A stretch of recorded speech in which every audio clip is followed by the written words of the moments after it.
Hi, everybody. I hope you had a wonderful weekend. So this week we're going to continue in our Fable writing unit. So we're still going to use the Google Slides that we used last week. But this week we're only going to do slides 9 through 13. Again, that's 9 through 13. Make sure you're only doing those slides. I don't want you to be overwhelmed and working on other slides that you don't need to work on. So this week we're going to start brainstorming our own Fable that we're going to start to write.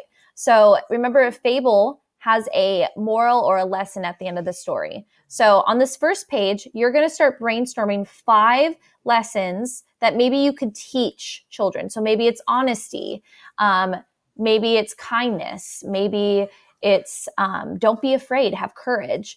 Try to think of a moral or a lesson that you want to teach maybe in your own fable, in your own story. So you're going to brainstorm 5 ideas on this first page. Then on the second page is your pre-writing planning. So you're going to talk about what your fable will, you're going to pick one of the brainstorming fable lessons that you want to use, and then you're going to describe what you plan on teaching. You're going to talk about the main character problem that the main character is going to, like the conflict that the character is going to face, what the main character's name is. And remember, fables they incorporate animals. So what is your character's name and what type of animal is it? You're going to talk about the setting, where the story takes place. So is it taking place in like a forest? Is it taking place in a kingdom? So you want to describe that. Any supporting characters that are in the story that help, maybe they're a guide to the main character, or maybe they're the character's friends. What could happen to help your character learn the lesson? So what is the character going to go through in your story in order for them to get to that lesson at the end? And then what will the most exciting part of the story be?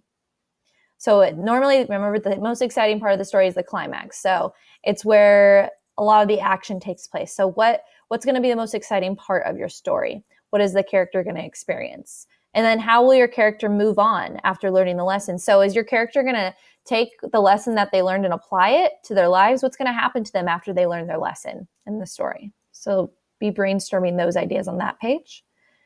And then for 11, you're going to pre-write the character. This one is always my favorite because you get to really describe what the character looks like. So again, you need to incorporate animals. So we know the boy who cried wolf, there was a boy, but they also incorporated animals in the fable. So make sure that if your main character isn't an animal, make sure that there are animals in the story that are being incorporated, because that's what a fable is. So you're going to talk about what your character looks like. You're going to talk about maybe your character is shy and timid in the beginning of the story, but maybe in the end, he's more confident in who he is as a person. What are some things he or she would say? Like maybe they have like a saying that they're going to say throughout the story. Maybe it's a repetitive phrase that they'll say, like, I can't do this, or I'm better than this. Maybe things he or she likes, things he or she thinks. So things that some thoughts that might be going through the character's mind throughout the story. You could look at the conflict of person or man versus self, right? So man versus self, sometimes the character is in their head a lot, where maybe they talk negatively about themselves, or they don't believe in themselves. So that could be kind of an example of that. How other characters are going to react to him or her. So what's there going to be the reaction? Is it going to be positive? It's going to be negative, maybe a little bit of mixture of both. So you want to talk about that. And then for a character, you're going to put the name of your character in the middle. And then again, pre-writing the setting, you're just getting more descriptive, right? You're telling the specific place, maybe the time and setting of the day. So is your story going to be mostly in the afternoon, in the morning?